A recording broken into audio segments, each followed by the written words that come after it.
sektor teknologi dan digitalisasi kita juga patut bersyukur untuk pertama kalinya kita memiliki INA Digital, sebuah digitalisasi layanan pemerintah yang terintegrasi untuk mempercepat dan mempermudah layanan bagi masyarakat. Cakupan elektrifikasi terus kita perluas hingga mencapai 99% di tahun 2024. Demikian juga dengan cakupan internet yang terus kita tingkatkan hingga mencapai 79% di tahun 2024. 10 tahun sudah pemerintahan Presiden Joko Widodo mengukir sejarah baru di sektor teknologi dan informasi yang berkembang begitu pesat hingga mengantarkan Indonesia pada peradaban era transformasi digital yang merata ke seluruh Indonesia, termasuk wilayah 3T, tertinggal, terdepan, terluar, dan perbatasan. Melalui program strategis nasional bersama Kementerian Kominfo, beberapa pencapaian yang berhasil diraih diantaranya: sukses menghadirkan Tol Langit Palaparing sepanjang 12.229 km yang menjadi tulang punggung pemerataan akses telekomunikasi di seluruh penjuru Nusantara, yakni paket barat sepanjang 2.124 km yang menjangkau wilayah Sumatera, paket tengah sepanjang 3.102 km untuk wilayah Kalimantan, serta paket timur sepanjang 7.003 km menjangkau Nusa Tenggara Timur, Papua, Maluku, dan Papua Barat.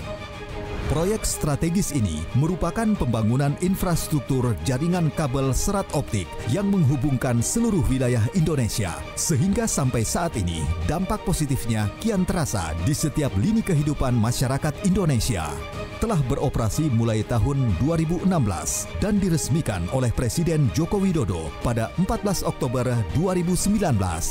Berhasil mendirikan pembangunan infrastruktur tower pemancar sinyal Base Transceiver Station sebanyak 6.663 menara BTS. Base Transceiver Station 4G yang direalisasikan oleh Badan Aksesibilitas Telekomunikasi dan Informasi atau Bakti Kementerian Kominfo. Proyek ini merupakan solusi terbaik dalam mengatasi daerah blank spot di Indonesia, juga sebagai langkah tepat mewujudkan layanan seluler 4G bagi masyarakat di daerah 3T dan perbatasan secara bertahap. 3, 2, 1, ignition.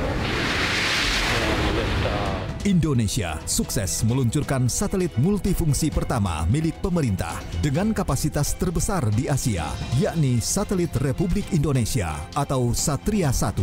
Senin 19 Juni 2023 merupakan tanggal bersejarah bagi Indonesia, di mana satelit Satria 1 berhasil lepas landas di Florida, Amerika Serikat. Diluncurkan oleh roket Falcon 9 milik Space Exploration Technologies Corporation atau SpaceX, menempati orbit 146 derajat bujur timur, tepat di atas Pulau Papua. Inilah tonggak sejarah Kementerian Komunikasi dan Informatika di masa kepemimpinan Presiden Joko Widodo untuk mendukung akselerasi transformasi digital di seluruh pelosok Indonesia. Didukung oleh infrastruktur stasiun pengendali Satria 1 yang tersebar di 11 gateway di seluruh Indonesia. Salah satunya Gateway 07 Kupang, Nusa Tenggara Timur yang berfungsi sebagai pengendali Satria 1, di mana koneksi internet dari satelit Satria 1, stasiun bumi ini akan menembakkan koneksi internet tersebut, kemudian dipancarkan kembali ke Very Small Aperture Terminal atau VSAT. Sukses menghadirkan akses internet di 18.715 titik ke seluruh penjuru Indonesia, termasuk wilayah 3T dan perbatasan yang menemani di setiap lini kehidupan masyarakat. Hingga tahun 2024, masyarakat yang menikmati akses internet lebih dari 221 juta jiwa, di mana 79,5% internet sudah tersebar di seluruh Indonesia. Pesatnya perkembangan internet menghadirkan gaya hidup baru bagi masyarakat Indonesia ke arah transformasi digital yang meliputi sektor kesehatan, pendidikan, pelayanan publik, hingga perekonomian. Sejalan dengan bonus demografi yang dimiliki Indonesia telah mendorong terciptanya lapangan kerja baru dengan hadirnya startup di berbagai pelosok negeri yang merupakan salah satu investasi dalam bidang digital. keberhasilan Kementerian Komunikasi dan Informatika Republik Indonesia di era pemerintahan Joko Widodo menjadikan Indonesia terkoneksi, makin digital, makin maju demi terwujudnya keadilan digital bagi seluruh bangsa Indonesia. Menuju Indonesia Emas 2045. Terima kasih Pak Jokowi.